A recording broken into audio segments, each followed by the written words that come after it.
In Guadalajara, Mexico, a nurse named Alejandra decided to clean her daughter's room after 3 months of not being able to enter. Rebecca had died, and her mother hadn't had the strength to touch her things. But as she moved a mirror, something shiny caught her eye behind the frame.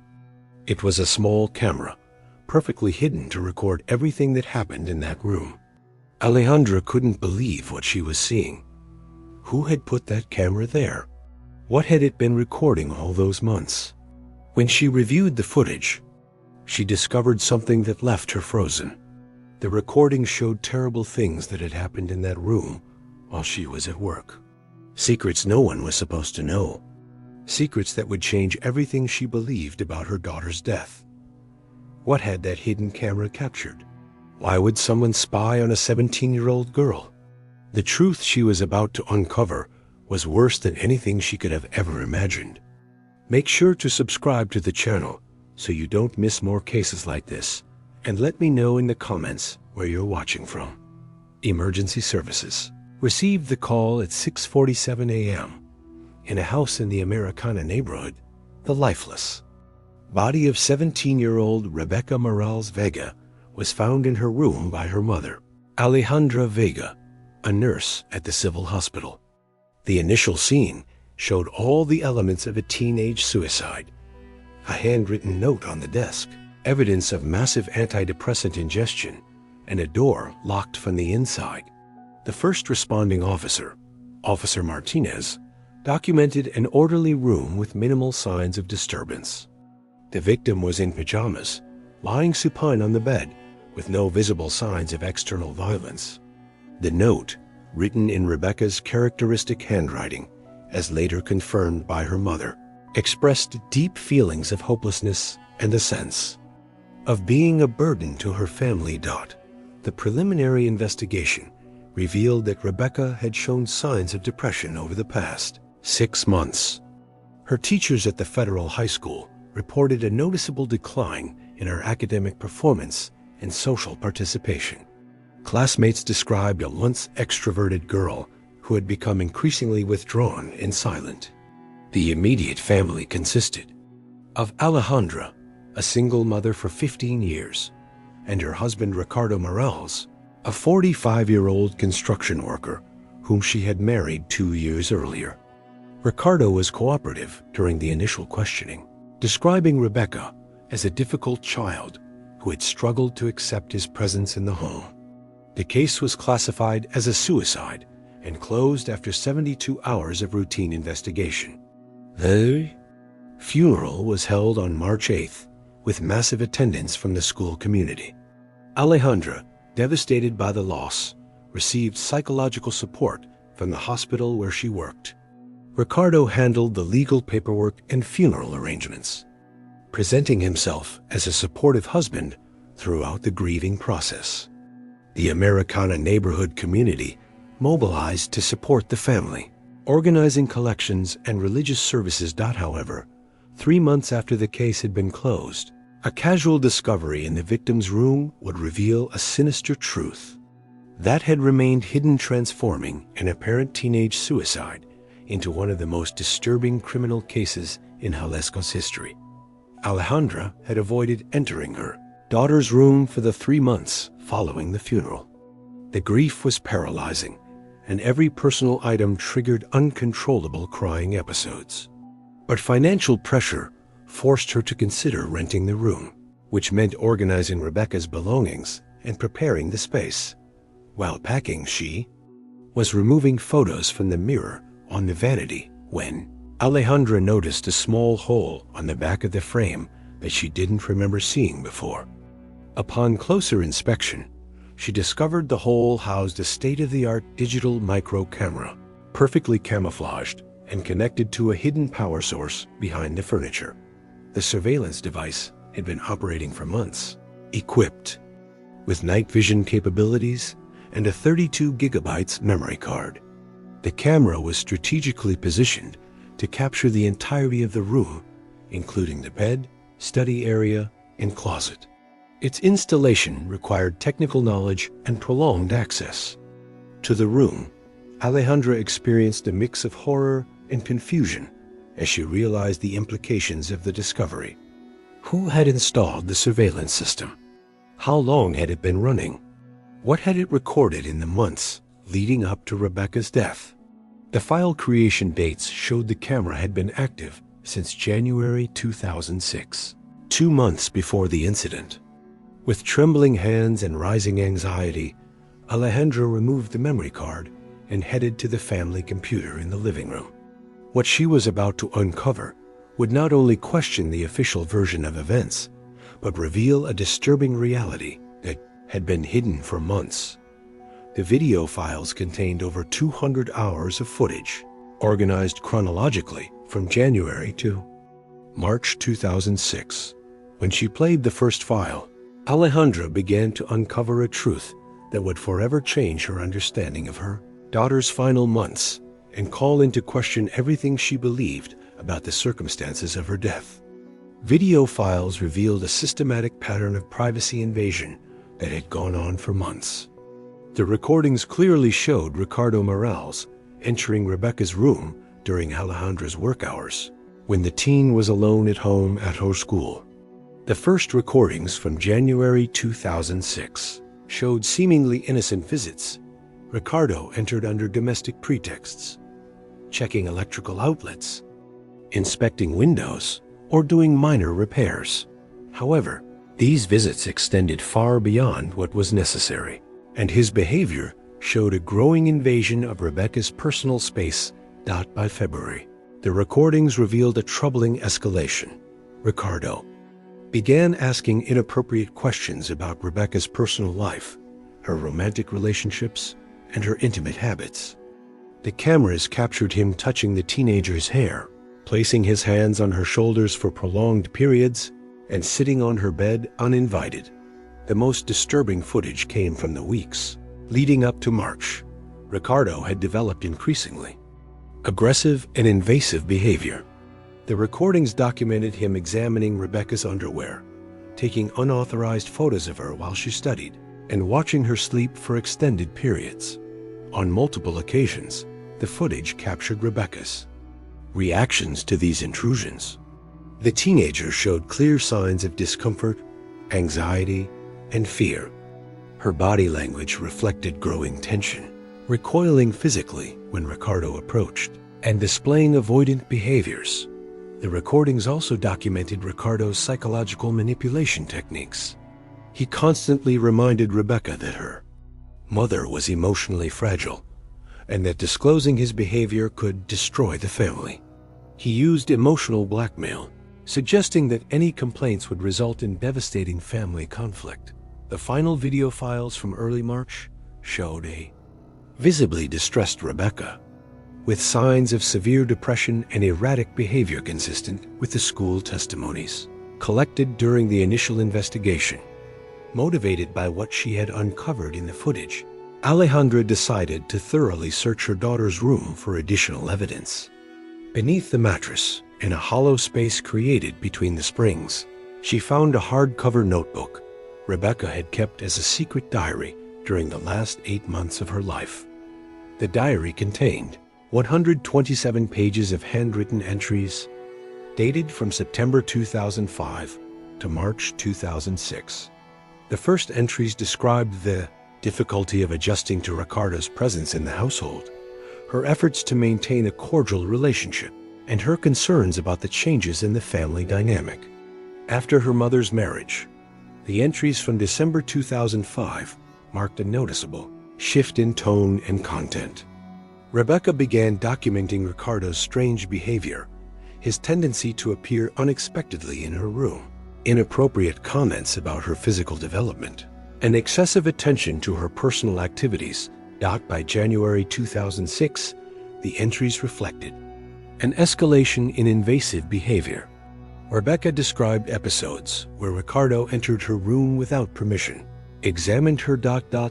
If you'd like, I can continue translating the rest. Personal belongings and asking questions about her intimate life that made her feel deeply uncomfortable. She also documented her growing social isolation and her reluctance to invite friends over. The most disturbing entries dated from February. and March of 2006. Rebecca detailed specific incidents of unwanted physical contact, photographs taken without her consent, and veiled threats about the consequences of telling her mother. She described being in a constant state of anxiety and feeling trapped in an impossible situation. The entry from February 15th contained a crucial revelation. Rebecca had discovered the hidden camera in her room. She wrote about her horror upon realizing she had been watched for months, and her fear of what Ricardo might do with the recordings. The final entries, dated just days before her death, showed a teenager in a state of utter desperation. Rebecca expressed her belief that the only way to protect her mother from the trauma of learning the truth was to eliminate the problem at its root. The last entry, dated March 3rd, contained a statement that would completely change the perception of the case. The final entry in Rebecca's diary, written just hours before her death, contained a revelation that would transform the nature of the case entirely. In shaky handwriting stained with tears, Rebecca documented the discovery that sealed her fate and exposed the true cause of her despair. Rebecca described how, during a desperate search for the hidden camera she knew existed, she had not only found the surveillance device, but also a collection of printed photographs hidden in Ricardo's closet. The images, taken over several months, documented intimate moments of her changing clothes, sleeping, and being in states of absolute vulnerability. More devastating still, Rebecca had found evidence that Ricardo had been distributing these images. On his computer, she discovered online conversations in which he shared the photos with strangers, describing explicit sexual fantasies about her. The messages revealed a network of individuals with similar interests and specific plans to escalate the abusive behavior. The entry also detailed the confrontational moment when Ricardo discovered she had found the evidence. Far from showing remorse, he escalated his threats, warning her that any disclosure would not only emotionally destroy her mother, but lead to physical consequences for both of them. Ricardo showed her photographs of previous victims, suggesting that this behavior was not new and that he had experience handling problematic situations. He explained in detail how he could make both her and her mother disappear if necessary, presenting these threats as logical consequences of resistance. In her final words, Rebecca expressed her belief that her death would be interpreted as suicide, freeing her mother from the burden of the truth and removing Ricardo from the equation by depriving him of his target. She firmly believed that her sacrifice would protect Alejandra from both emotional trauma and physical danger. The entry ended with an apology to her mother and a hope that one day the truth could emerge without causing the devastating damage she had tried to prevent. This revelation completely changed the narrative of the case, suggesting that what had been categorized as a teenage suicide was, in reality, the direct result of systematic abuse and death threats. Alejandra spent the night sleepless, processing the revelations from the diary and the footage.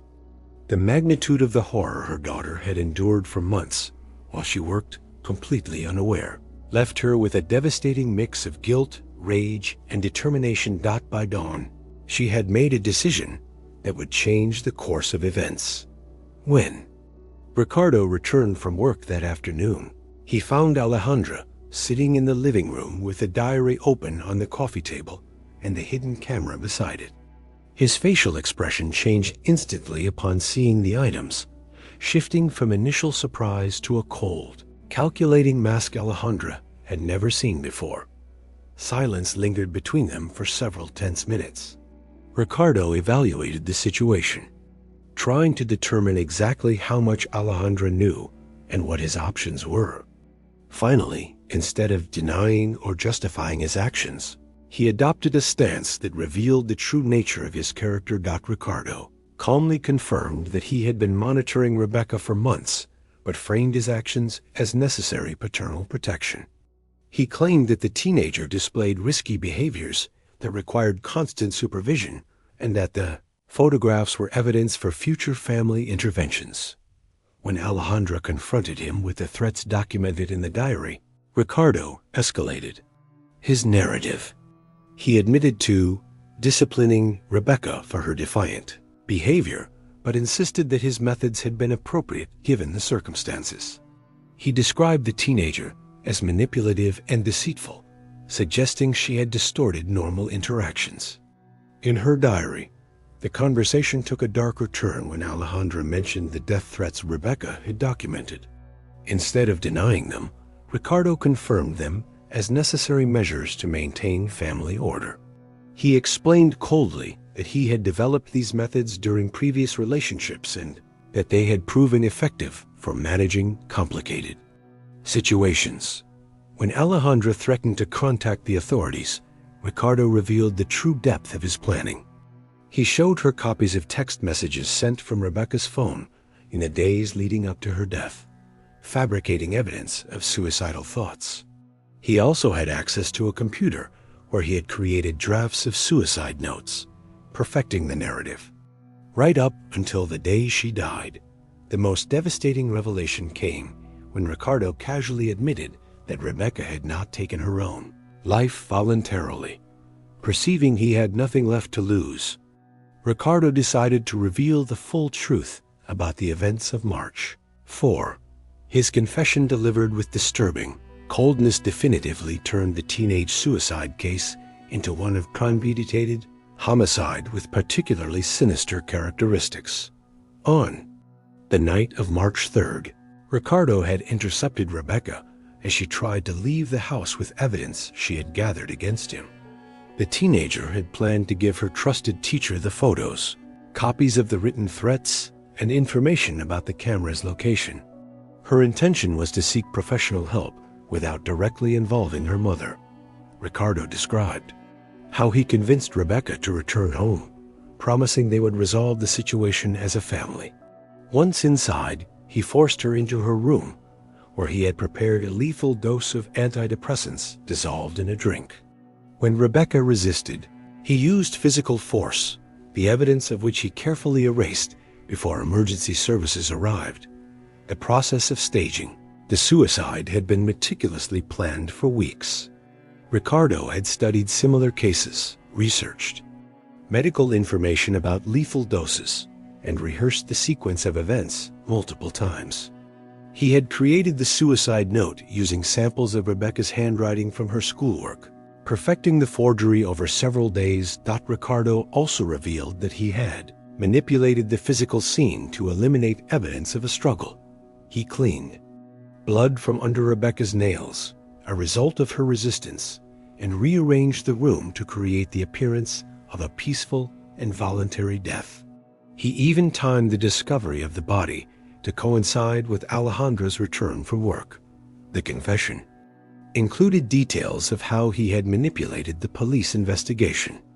Ricardo had given statements supporting the suicide narrative, influenced testimonies from schoolmates, and destroyed incriminating evidence before investigators arrived. His knowledge of police procedures gained from previous jobs allowed him to anticipate investigative steps. Even more disturbing, Ricardo admitted he had committed similar crimes in the past. Rebecca had not been his first victim. His marriage to Alejandra had been carefully planned to gain access to the teenager. He had developed a behavioral pattern, identifying vulnerable single mothers, establishing seemingly legitimate relationships, and later abusing their daughters. The confession ended with Ricardo explaining that he had kept the recordings and evidence as insurance against future complications, never anticipating that Alejandra would discover its existence 3 months after the crime. After completing his confession, Ricardo adopted a posture that revealed the depth of his sociopathy and his confidence in his ability to control the situation. Far from showing remorse or fear of legal consequences, he presented Alejandra with a proposal that demonstrated his belief that he could maintain control even after revealing the truth. Ricardo calmly explained that he had anticipated the possibility that the truth would eventually come to light and had prepared preventative measures. He revealed that he had fabricated evidence that would implicate Alejandra as an accomplice in Rebecca's abuse, including forged documents, manipulated photographs, and false witness testimonies he had been cultivating for months. Ricardo's strategy included an alternative narrative in which Alejandra had known about and tolerated the abuse of her daughter in exchange for financial stability. He had created evidence of suspicious bank transfers, fabricated communications, and had established contacts who could testify to conversations that never happened, where Alejandra supposedly expressed indifference toward Rebecca's well-being. Ricardo presented this fabricated evidence as material he would hand over to authorities if Alejandra decided to report his crimes. He argued that the official version of suicide benefited them both. He would avoid legal consequences, and she would avoid being prosecuted as an accomplice. He described the situation as a mutually beneficial partnership they should maintain indefinitely. The proposal included specific conditions for their future cohabitation. Alejandra would have to continue the marriage, maintain the appearance of a normal family, and never again mention the events he had revealed. In return, Ricardo promised there would be no more incidents, and that they could live like a normal couple who had overcome a temporary hardship. Ricardo reinforced his proposal with veiled threats about the consequences of non-cooperation. He described his network of criminal contacts, his experience in eliminating compromising evidence, and his ability to create complex legal problems for Alejandra. He suggested that he had the resources to make her disappear if the situation required, it presenting that possibility as something they should both seek to avoid. To prove he was serious, Ricardo revealed personal information about Alejandra. He should not have known details about her work routines, information about her colleagues, and knowledge of her daily movements. This information suggested he had been monitoring her in the same way he had watched Rebecca. The conversation ended with Ricardo setting a deadline for Alejandra's decision. She had until midnight to confirm her cooperation, or he would implement the alternative measures he had prepared. Alejandra found herself trapped in an apparently impossible situation, where every available option seemed to lead to devastating consequences. The revelation that Ricardo had murdered her daughter, combined with his threats to implicate her as an accomplice, created a dilemma that defied any conventional solution. In the hours following the confession, Alejandra desperately weighed her options. Contacting the authorities could result in her own incrimination through the fabricated evidence Ricardo had prepared. The complexity of her legal situation, especially considering she had lived with the murderer for months after the crime, lent credibility to Ricardo's threats. Alejandra considered the possibility of fleeing, but Ricardo had demonstrated detailed knowledge of her movements and resources. His network of criminal contacts, though not fully verified, represented a real risk given the sophistication of his previous crimes. Additionally, fleeing could be interpreted as an admission of guilt in the eyes of the legal system. The option of cooperating with Ricardo seemed equally impossible. Continuing to live with her daughter's killer, maintaining the facade of a normal marriage, would be a fundamental betrayal of Rebecca's memory. Yet Ricardo had demonstrated a capacity for lethal violence, and his threats of further incidents suggested resistance could lead to Alejandra's own death. Alejandra began developing a desperate strategy that required perfect timing and significant personal risk. She decided to pretend to cooperate with Ricardo while secretly documenting additional evidence that could disprove his fabrications. Her plan included obtaining a recorded confession, photographing the evidence he had revealed, and establishing contact with the authorities in a way that minimized her own legal exposure. The most dangerous element of her plan required maintaining Ricardo's trust while actively working to incriminate him. Any suspicion on his part could trigger the alternative measures he had threatened to implement. Alejandra would have to act as the submissive wife he expected while secretly gathering the evidence needed for his eventual prosecution. As midnight approached, Alejandra finalized the details of her strategy. She had identified specific elements of Ricardo's confession that could be independently verified. She had located physical evidence he had not mentioned and developed a plan to contact the authorities in a way that protected her legal position. The implementation of her plan would begin immediately after confirming her cooperation to Ricardo. At 11:47 p.m., Alejandra approached Ricardo with a calculated expression of defeat. She informed him of her decision to cooperate with his proposal, agreeing to remain silent about the crimes in order to avoid the legal consequences he had threatened.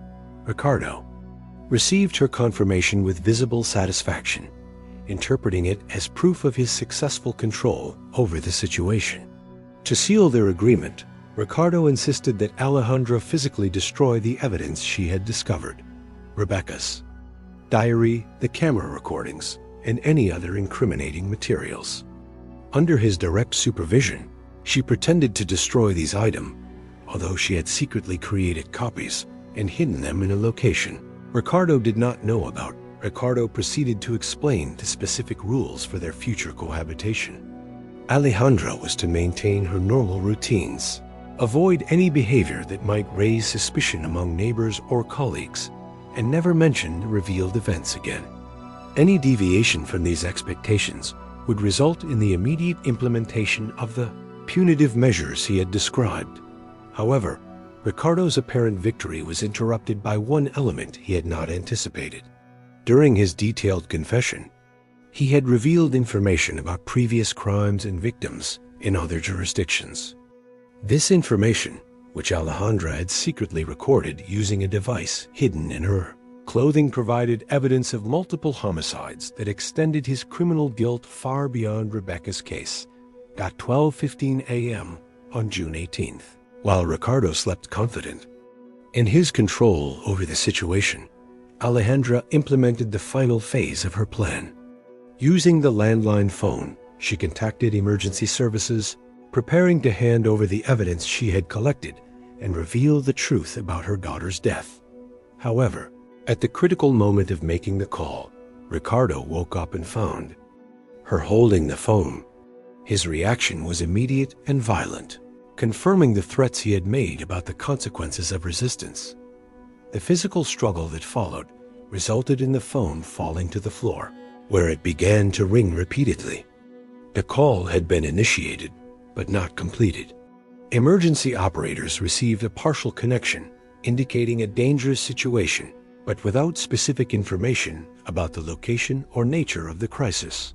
The phone now on the floor and out of reach of both during the fight continued to ring as the operators attempted to establish communication. The case of Rebecca Morales Vega, which had begun as an apparent teenage suicide, had evolved into an immediate life-threatening situation for the only person who knew the full truth about the events of March 4, 2006.